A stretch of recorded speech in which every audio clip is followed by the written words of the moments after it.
गुरु भगवान के प्रेम के अनंत अनंत शुक्राने। तीसरे अध्याय का 13वां श्लोक चल रहा था हमारा।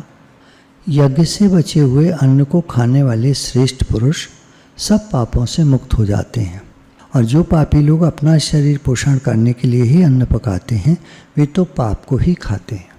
आजकल के जो चल रहे हैं, 2 साल से बहुत महंगाई चल रही है, समझ में नहीं आता कि हम क्या कर रहे हैं, किधर जा रहे हैं। तो गीता में भगवान ने ये सब बातें पहले ही लिख दी कि पाप का आचरण करोगे तो सामने वैसे ही आएगा। वो तो पाप ही खाते हैं, मतलब परेशानियाँ आएंगी, मुश्किलें आएंगी। तो सीखना हमको है कि हम ईमानदारी से चलें, अच्छे भाव से चलें, शुद्ध भाव रखें, अंदर में प्रेम का भाव रखें।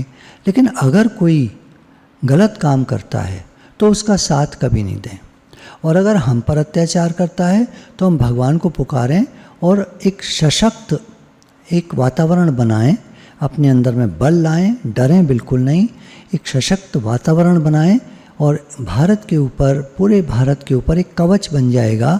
जब हम सारा टाइम नाम जप करेंगे या संकीर्तन करेंगे, गीता पढ़ेंगे और भागवत जी वगैरह इस तरह से ग्रंथ पढ़ेंगे, भगवान का नाम लेंगे, भगवान को हर समय याद रखेंगे, तो कुछ ही लोग अगर इस काम को कर सकें, कुछ ही लोग भी अगर कर सकें, क्योंकि साइंस कहती है 1 man can heal the whole earth planet. एक आदमी में इतनी ताकत है कि वो पूरी दुनिया को हील कर सकता है। तो हम थोड़े से लोग मिलकर पूरे भारत को हील कर सकते हैं, पूरे भारत को सशक्त बना सकते हैं, मजबूत बना सकते हैं, स्ट्रांग बना सकते हैं। हमारे भारत की सेना, उसको हम बल दे सकते हैं, थॉट से, वाइब्रेशंस से, प्योर वाइब्रेशंस भेजें। हमारे भारत की सेना खूब मजबूत हो, खूब स्ट्रांग हो, सबको, मतलब हम अपने भाव से उनको भोजन करा दें।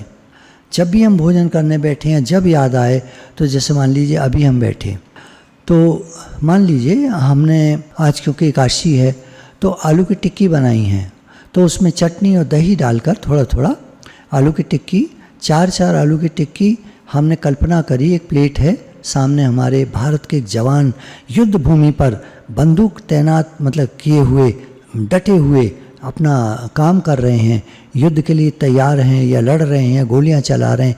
हम उनके मुंह में टिक्की का टुकड़ा तोड़ तोड़ कर डाल दें, उसको खाते जा रहे हैं, उनका पेट भर जाएगा। वहाँ उनको महसूस होगा कि हमारा पेट भरा हुआ है, उनको भूख नहीं लगेगी, वो भूखे रहकर नहीं लड़ेंगे, उनके अंदर में बल रहेगा। तो आज एकादशी के दिन हम लोग ये भाव अपने अंदर जगाते हैं कि आपके आगे आलू की टिक्की रखी है, आँख बंद कर लीजिए, 4 टिक्कियाँ रखी हैं एक प्लेट में, उसमें चटनी और दही डालकर या जो आपका मन हो डालकर अच्छी सी बनाकर टुकड़ा तोड़कर वो जवान जो लड़ रहा है उसके मुंह में डाल दीजिए। ऐसे बहुत सारे जवान हैं सीमा पर जो लड़ रहे हैं, तो आप ये कल्पना करें कि आप सबके मुंह में वो जो टिक्की का गस्सा है उठाकर डाल रहे हैं, तोड़कर और तोड़िए और मुंह में दे दीजिए। उन्होंने खा लिया, देखिए सामने खाते हुए, अपनी कल्पना में हमारे भारत के जवानों को खाते हुए देखिए, सबके मुंह चल रहे हैं और आप टिक्की का टुकड़ा तोड़ करके उनके मुख में डाल रहे हैं।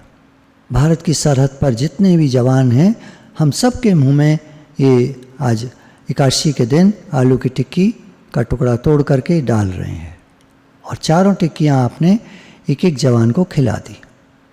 हरिद्वार में गंगा जी आपने सब ने देखी हैं, कल्पना कीजिए, वहाँ से आपने गिलासों में जल भरा और सबके मुख से लगा दिया, सबको पानी पिला दीजिए, गंगा जल पिला दीजिए।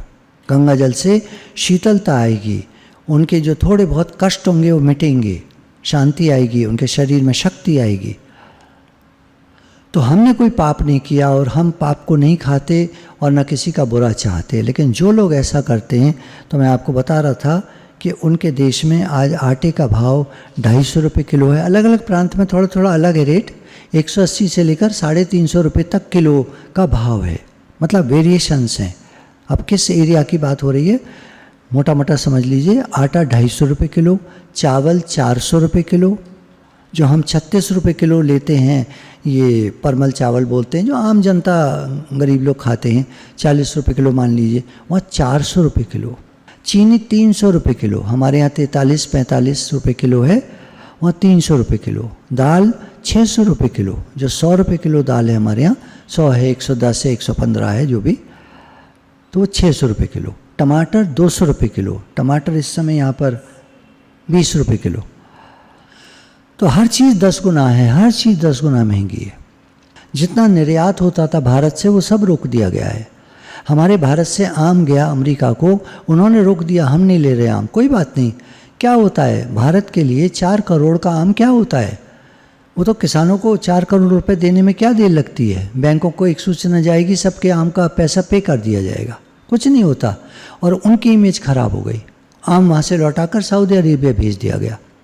इतना सारा आम यहाँ होता है, अलग अलग देशों को चला गया। मत लो तुम, लेने वाले बहुत हैं। तो हम ईमानदारी से चलें, हम प्रेम से चलें, लेकिन हम किसी से डरें नहीं, दबे नहीं, बिल्कुल दबना नहीं है, डरना नहीं है। भगवान ने अर्जुन से कहा, हे अर्जुन तो युद्ध कर, सामने दुश्मनों को मार। ये नहीं कहा डर के बैठ जा, घबरा जा, छुप जा घर में, नहीं, तो युद्ध कर, सामना कर। तो इस समय हमारा संत सिपाही बनने का है, हम सभी का। हम जो सत्संगी लोग हैं, हम संत सिपाही की कैटेगरी में आते हैं। गुरु गोविंद सिंह जी ने अपने जितने भी शिष्य थे, सिख लोग जो थे, उनको संत सिपाही बनाया। एक व्यक्ति को 1.25 लाख से लड़ा, ऐसे बोला उन्होंने। क्या ताकत और हिम्मत दी उन्होंने। आज हम उसी देश की संतान हैं। तो हम सभी क्या करेंगे? खूब नाम जप करेंगे, कीर्तन करेंगे। जब मिलेंगे हम लोग 4, 6, 8, 10 लोग मिलें तो कीर्तन करिए। एक समय बना लीजिए दिन में, कहीं भी अपनी कॉलोनी में पार्क में बैठ जाइए। आप 4 लोग हैं उस कॉलोनी में, वहाँ कीर्तन करिए। आप पार्क में जाकर सुबह और शाम के टाइम आप ये कर सकते हैं। 4 लोग भी बैठ जाएंगे ना और कीर्तन करेंगे तो और लोग भी मिल जाएंगे, शामिल हो जाएंगे। नहीं मिलते कोई बात नहीं, आप 4 थोड़ी देर कीर्तन करिए, 15-20 मिनट कीर्तन करिए और अपना बैठ के नाम जप करते रहिए। टहलिए, घूमिए, टहलते हुए नाम जप करिए। अपने घर में नाम जप करते रहिए। घर से वातावरण सारा प्रभावित होगा, दूर दूर तक नाम जप की वाइब्रेशन जाएंगी। और हम सारे मिलकर जब नाम जप करेंगे तो क्या वाइब्रेशंस फैल जाएंगी पूरे भारत पर, एक कवच बन जाएगा। इनके जितने ड्रोन आए सब बेकार हो गए, मिसाइलें अंदर गिरी, फटी नहीं। बहुत सारी मिसाइलें रास्ते में फट गईं। ये क्या शो करता है कि भारत पर एक कवच बना हुआ है। हमारे योगी लोग, ऋषि मुनि, तपस्वी, इनकी तपस्या का फल है कि भारत पर कवच बना हुआ है। और हम सब उसमें ऐड ऑन करें, मतलब जोड़ें, मिल करके उसमें सहयोग प्रदान करें।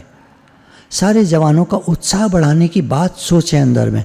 हमारे वीर जवानों का, हमारे भारत के सैनिकों का मनोबल बहुत बढ़ रहा है।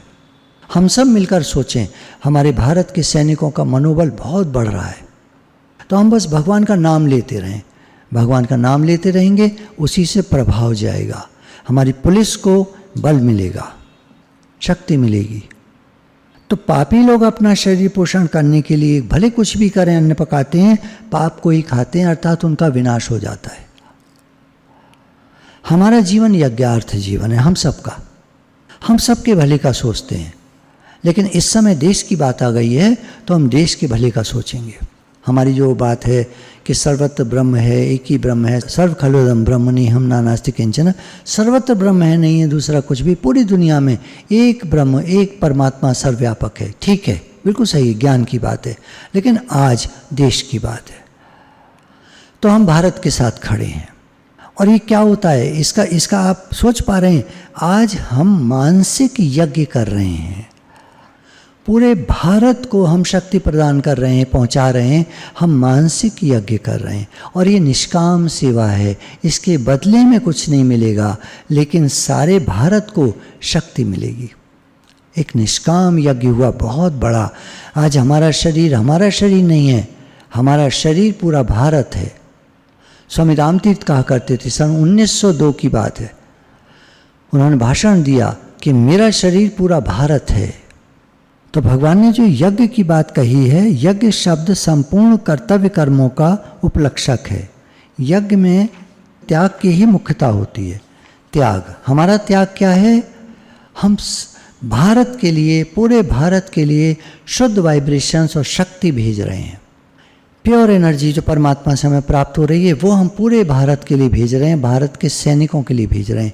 ये बहुत बड़ा यज्ञ कर रहे हैं हम। जो हम हवन करते हैं, आहुति देते हैं, उसमें तो अन्न, घी आदि चीज़ों का त्याग करना होता है। दान करने में वस्तु का त्याग करना होता है। तप करने में अपने सुख भोग का त्याग करना होता है। कर्तव्य कर्म करने में अपने स्वार्थ और आराम का, अपनी कंफर्ट जोन का त्याग करना पड़ता है। लोग कहते तो हैं बुरा हो रहा है, बुरा हो रहा है। आज हमारे भारत के साथ बुरा हो रहा है, तो अब पहले वहाँ बुरा हो रहा है, वहाँ बुरा हो रहा है, वो मार रहे हैं, वो मार रहे हैं। अब तो भारत में दिक्कत हो रही है। अब बोलो, अब दूसरों की बुराई करो, अब उनके ऊपर आक्षेप रखो, अब जाओ लड़ो उनसे। तो अपने स्वार्थ और आराम का त्याग करना चाहिए। जो लोग ज़्यादा आवाज़ उठाते हैं ना, वो सबसे ज़्यादा स्वार्थी और आराम करने वाले होते हैं। जिसको कुछ करना होता है वो तो करता है। जैसे कहा हमारे गुरु ने, आजकल खूब नाम जप करो। तो सब जो लोग निस्वार्थी हैं, यज्ञ कर रहे हैं, अपने जीवन उनका यज्ञार्थ है, वो खूब नाम जप में लगे हुए हैं। और बातें बनाने वाले तो आज भी कुछ नहीं कर रहे हैं, तब भी कुछ नहीं कर रहे थे, आज भी कुछ नहीं कर रहे। तो उनको छोड़ दीजिए। वो पापी लोग अपने पेट भरने के लिए कमाते और खाते हैं, और पाप को ही खाते हैं और मर जाते हैं और नरकों में जाते हैं। तो उनकी तरफ हमें देखना ही नहीं है। हमें तो ये देखना है कि हम क्या कर सकते हैं। हम भगवान का खूब नाम ले सकते हैं।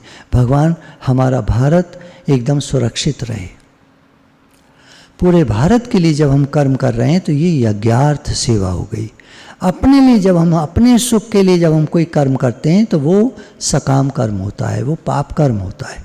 और जब हम सर्व के हित के लिए कर्म करते हैं तो यज्ञ होता है। अर्थात यज्ञ शब्द यज्ञ, हवन, दान, तप आदि संपूर्ण शास्त्रविद क्रियाओं का उपलक्षक है। देखिए कर्तव्य कर्म का क्या प्रभाव पड़ता है, इसमें एक उदाहरण दिया है। अपने कर्तव्य कर्म का पालन करने से क्या प्रभाव पड़ता है प्रकृति पर। मनुष्य अपने अपने कर्तव्य कर्म का पालन करेंगे तो उसका असर देवताओं पर भी पड़ता है, जिससे वे अपने कर्तव्य का पालन करते हैं। एक कहानी है, 4 किसान बालक थे। आषाढ़ का महीना आने पर वर्षा नहीं आरंभ हुई, तो उन्होंने विचार किया कि हल चलाने का समय आ गया है। वर्षा नहीं हुई तो न सही, हम तो समय पर अपने कर्तव्य का पालन कर दें। ऐसा सोचकर उन्होंने खेत में जाकर हल चलाना शुरू कर दिया। मोरों ने जब देखा कि कुछ लोग हल चला रहे हैं खेत में, तो उन्होंने सोचा कि क्या बात है, वर्षा तो अभी तक नहीं हुई, फिर ये हल क्यों चला रहे हैं। जब उनको पता लगा कि ये अपने कर्तव्य का पालन कर रहे हैं, तो मोरों ने विचार किया कि हम अपने कर्तव्य का पालन करने में पीछे क्यों रहें। ऐसा सोचकर मोर भी जोर जोर से बोलने लग गए। आवाज़ देते ना मोर, जब मेघ गरजते हैं तो मोर कितना जोर जोर से आवाज़ करते हैं। मोरों की आवाज़ सुनकर मेघों ने विचार किया कि आज हमारी गर्जना सुने बिना मोर कैसे बोल रहे हैं। सारी बात पता लगने पर उन्होंने सोचा कि हम अपने कर्तव्य के पालन से क्यों हटें, तो उन्होंने भी गर्जना शुरू कर दी। मेघों की गर्जना सुनकर इंद्र ने सोचा कि बात क्या है। जब उनको मालूम हुआ कि वे अपने कर्तव्य का पालन कर रहे हैं, तो इंद्र ने सोचा कि मैं भी तो अपने कर्तव्य का पालन करूं। ऐसा सोचकर इंद्र ने भी मेघों को वर्षा करने की आज्ञा दे दी और खूब बरसात हुई। ये होता है कर्तव्य कर्म का फल। हम दूसरों को कहते हैं वो ऐसा कर रहे हैं, वो ऐसा कर रहे हैं, वो ऐसा कर रहे हैं, वो ऐसा न करें, वो ऐसा न करें। अरे हमको अपने कर्तव्य कर्म का पालन, अरे हम तो करें। हमारा क्या कर्तव्य इस समय, हम खूब नाम जप करें। अब होता क्या है कि आदमी के मन में कामना रहती है। कर्म तो सब लोग करते हैं। यज्ञार्थ कर्म क्या है, निष्काम भाव से कर्म करना। सकाम कर्म क्या है, अपने लिए सुख की चाहना के लिए कर्म करना। ये पाप हो जाता है। तो पाप कर्म करेंगे तो क्या होगा, पाप ही सामने आएगा, दुख सामने आएगा, परेशानी सामने आएगी। कामना होती क्यों है आदमी में, सकाम कर्म करते क्यों है लोग, कामना क्यों होती है, वो अभाव से उत्पन्न होती है। लोग ही सोचते हैं कि मेरे पास ये नहीं है, वो नहीं है, ऐसे सोचते हैं।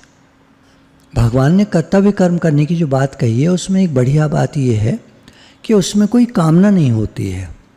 कर्तव्य कर्म मेरा जो है वो मुझे करना है। जैसे मान लीजिए, मैं उदाहरण ले रहा हूँ, मुझे सत्संग करना है। अब कितने लोग सुन रहे हैं गूगल मीट पर, कितने लोग हैं, कितने लोग अच्छा समझ रहे हैं, कितने लोगों ने सुना ध्यान से, कितने लोगों ने क्या, ये सब मेरा कोई ध्यान नहीं है। मुझे अपने कर्तव्य का पालन करना है, मुझे अपना बेस्ट देना है। जो मुझे आता है, जो मुझे नहीं आता वो मैं कैसे दे सकता हूँ, वो मेरी गलती नहीं है। भगवान ने मुझे जितनी अकल और समझ दी है मैं उतना बोल सकता हूँ, बता सकता हूँ। उससे ज़्यादा मैं बता नहीं सकता क्योंकि मेरे पास समझ नहीं है, और ये मेरी गलती नहीं है। भगवान ने जैसा दिया है वैसा मैं आगे देता हूँ। मेरी सच्चाई व ईमानदारी ये है कि भगवान ने मुझे जो समझ दी है उसके हिसाब से मैं बेस्ट दे सकूँ। कामना वाले को क्या होता है, बस मुझे सुख मिले, मैं क्यों दूं किसी को। सत्संग की जब बात आती है, कितने ही लोग, बहुत सारे लोग सत्संग सुनते हैं, लेकिन अपने मुख से करने कितने लोग जाते हैं, बहुत कम, बहुत कम, बहुत ही कम, गिनती के। अगर 100 लोग सत्संग सुनने आते हैं तो सत्संग करने के लिए केवल 4 या 5 तैयार होते हैं, और उनको भी बहाने रहते हैं। कई बार छुट्टी भी कर जाते हैं वो, हम बाहर चले गए थे, हमारे घर में गेस्ट आ गए थे, इस तरह करके। तो ऐसे नहीं होता। सत्संग का काम करना है तो करना है, कर्तव्य कर्म है ये हमारा। लोग क्या होता है, भूल से शरीर आदि असत पदार्थों के साथ अपनी एकता मान लेते हैं। मैं शरीर हूँ। मनुष्य असत पदार्थों के अभाव से अपने में अभाव मानने लगता है। अब मैं शरीर हूँ, मुझे बैठने को बढ़िया सी कुर्सी चाहिए, आरामदेह, ऐसा वो मानने लगता है। कुर्सी पर तो किसी पर भी बैठ जाओ, लकड़ी की कुर्सी है, उसमें पतली सी गद्दी रख लो, बैठ जाओ। हार्ड चेयर जितना आपको आराम देगी, आपकी पीठ को, आपकी रीढ़ की हड्डी को जितना आराम देगी, उतना सॉफ्ट कुर्सी आराम नहीं देगी। लोगों की कमर में दर्द हो जाता है अक्सर, क्योंकि बैठते हैं सॉफ्ट कुर्सियों पर। हार्ड पर बैठेंगे कभी कमर में दर्द नहीं होगा। लोगों को मालूम नहीं होता।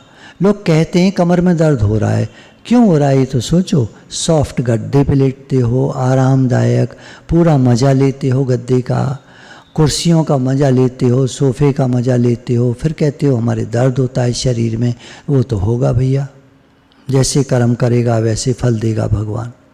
तो अभाव जो हम फील करते हैं, हमारे पास बढ़िया ये नहीं है, बढ़िया वो नहीं है, उसकी पूर्ति के लिए असत पदार्थों की जो रहने वाली नहीं है, असत पदार्थ मतलब जो हमेशा रहने वाले नहीं हैं, उन पदार्थों की कामना करने लगता है।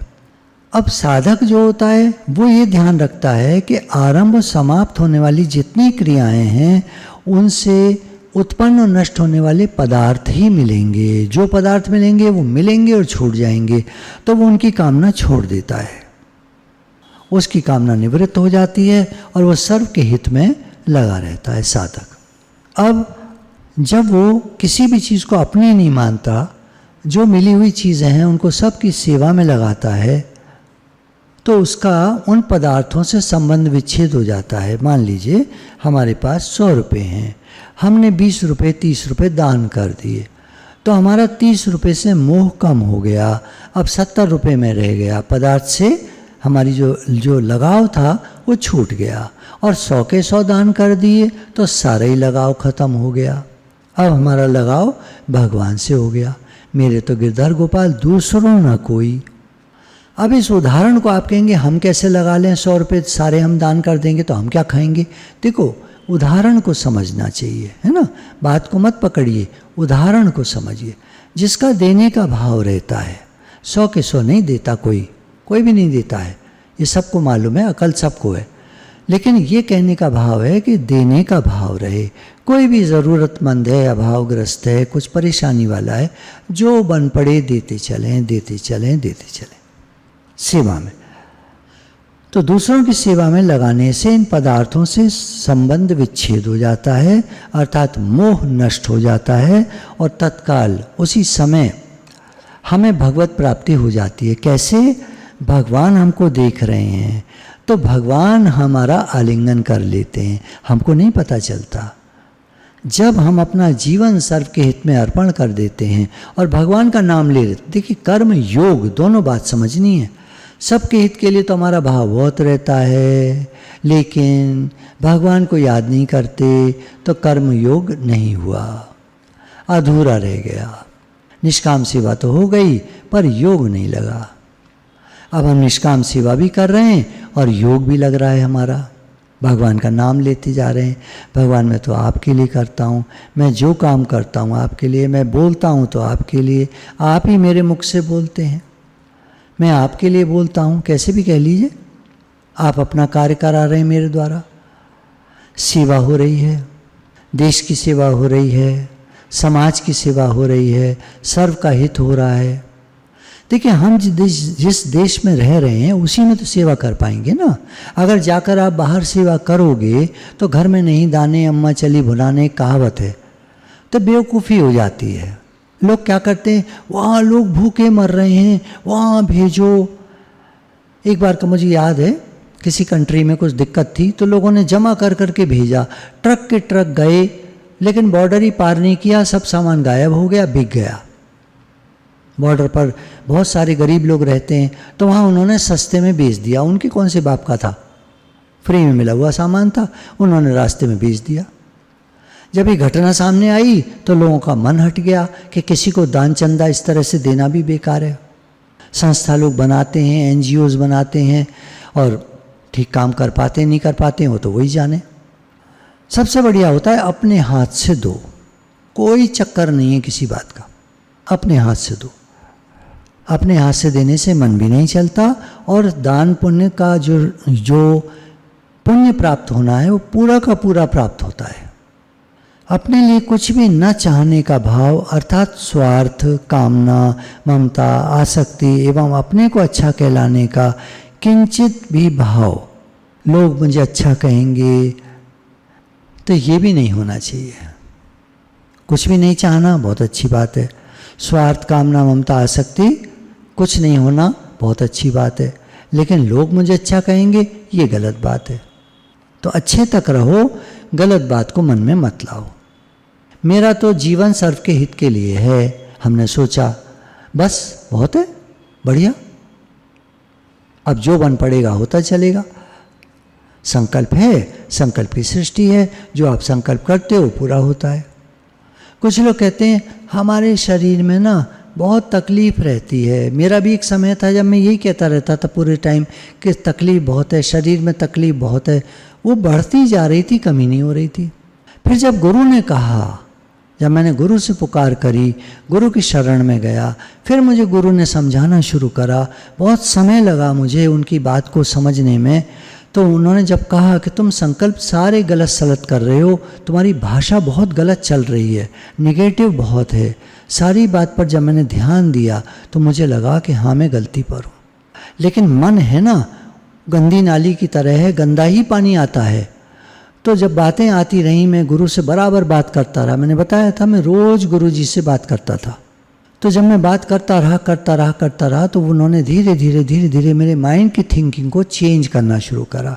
As you think so experience कहावत है। तो जैसे जैसे मन बदलता है हमारे अनुभव बदलते चले जाते हैं, तकलीफ़ें कम होने लगी ऐसे। तो अपने भावों को शुद्ध रखना बहुत ज़रूरी है, अपने विचार को, अपने वाइब्रेशंस को साफ रखना बहुत ज़रूरी है। गलत सलत नेगेटिव मत लाओ मन में, नहीं लाओ। लाओगे तो वो बढ़ेंगे। अच्छी बातें लाओगे तो अच्छी बातें बढ़ेंगी, खराब बातें लाओगे तो खराब बातें बढ़ेंगी। डर की फीलिंग लाओगे तो डर बढ़ेगा, बहादुरी की फीलिंग लाओगे तो बहादुरी बढ़ेगी। अरे एक दिन मरना तो सभी को है भैया। जो बॉर्डर पर थे जब उन्होंने सोचना शुरू करा कि अरे मरना तो एक दिन सभी को है, तो एकदम सीना तान के चले तो दुश्मन डर गए। दुश्मन डर गए। सामने वाले को डराना हो तो सीना तान के चलो, और सामने वाले को आपको चढ़ाना हो तो आप डर के चलो, वो चढ़ बैठेगा। अपना स्वार्थ चाहने वाला व्यक्ति अपने लिए कुछ भी कार्य करे और यहाँ तक कि दूसरों के लिए भी करे तो वास्तव में अपने लिए ही करता है सब। दूसरों के लिए भी करेगा तो क्यों, मैं तुमको देता हूँ, दिखाएगा, दिखावा करेगा, फिर चाहेगा तुम मेरी प्रशंसा करो, तो मुझे थैंक यू बोलो। अपने लिए ही कर रहा है वो जो कुछ भी कर रहा है। दूसरे को भी दे रहा है ना, तो अपने लिए ही कर रहा है। तो अपने लिए करने से वो पाप हो गया, पाप हो गया तो उसका फल मिलेगा दुख। इसके विपरीत जो स्वार्थ का भाव त्याग करके कर्तव्य कर्म करता है साधक, अपने कहलाने वाले शरीर के लिए भी पकाए अथवा दूसरे के लिए, वास्तव में वो दूसरे के लिए ही पकाता है। क्यों? उसका भाव है सर्व का हित हो। तो भाई अपने शरीर को क्यों खिलाता हूँ? क्योंकि जब शरीर खा पी के हृष्ट पुष्ट रहेगा तो सबकी सेवा कर पाएगा। उसका ध्यान सेवा पर है, तो खुद भी खाता है तो वो पुण्य ही कमाता है। और स्वार्थी आदमी खुद भी खाता है, दूसरे को भी खिलाता है, तो पाप ही खाता है, पाप में ही जीता है, क्योंकि उसका ध्यान अपने स्वार्थ की तरफ है। तो हमारा लक्ष्य क्या है, मोटिव क्या है, हमारा संकल्प क्या है? सर्वभूतिरता या मेरा हित हो? यहाँ फर्क आ जाता है। मेरा हित हो तो जो करोगे सब पाप है। सर्व का हित हो, सबका हित हो, सबका भला हो, हे नाथ सबका भला हो, सबका भला हो, सबका भला हो, तो ये पुण्य ही पुण्य है। इसमें आप जो करोगे सब पुण्य बनेगा। खुद भी खाओगे तो पुण्य बनेगा, क्योंकि आप सबके हित के लिए खा रहे हो, सबका हित होगा। गुरु भगवान के प्रेम के अनंत अनंत शुक्राने हैं। हमारे गुरु दादा भगवान, गीता भगवान, अम्मा जी को नमन है। बहुत सारा उनका प्रेम है और उन्हीं के प्रेम की वजह से हम आज आगे बढ़ रहे हैं। सब गुरुजनों को नमन है। जो भी सत्संग भवन में गुरुजन हैं, योगी जन हैं, मैं सबको नमन करता हूँ, सबको प्रणाम करता हूँ। सभी के आशीर्वाद से आज हम आगे बढ़ रहे हैं। हमारा सत्संग सबको आनंद शांति दे रहा है। बहुत बहुत धन्यवाद है आप सभी योगी जनों का, तपस्वियों का, ऋषि मुनियों का, ज्ञानियों का, सबका, गुरुजनों का। राधे राधे भगवान जी।